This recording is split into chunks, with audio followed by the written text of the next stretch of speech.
It is a sad day for us as a company. It is a sad day for the family.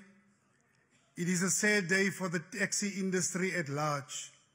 Umkhandlu wabamatekisi Santaco eGauteng ukhathazekile ngokubulala okwenzeka embonini yamatekisi esifundazweni. A message from our chairperson, Mr. Midday Mali.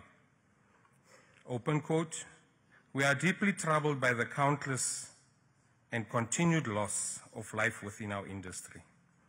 The frequency of these incidents is alarming." Ukubulawa kwakhe kuza nje emva kokusoconga kwezinye izikhulu zamatekisi ezimbili kulezi insuku ezedlule. Kunzima emndenini ukwemukela ukuthathwa kwempilo kaMayaba. We saw the videos of the guys and the cars and the number plates of those people abenze lokho. Angisho Kenel ngithi ukube besingahlonipha umthetho ngabe sesiziphuthumile lezi insizwa. Kule nkonzo yesikhumbuzo imboni yamatekisi idonswe ngendlebe. I'm not sure ukuthi kwenzakalani Alexandra. There's Baba Mnguni from Amster gone. Umfabo Baba Mnisi gone.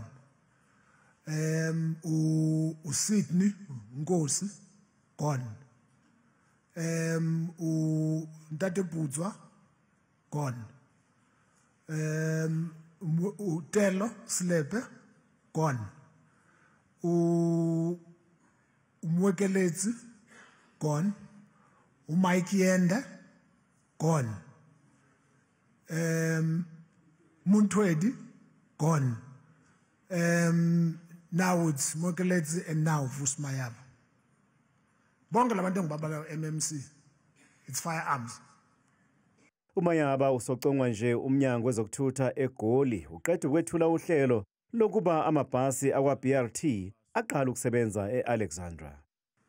In October, we launched the program for buses to operate.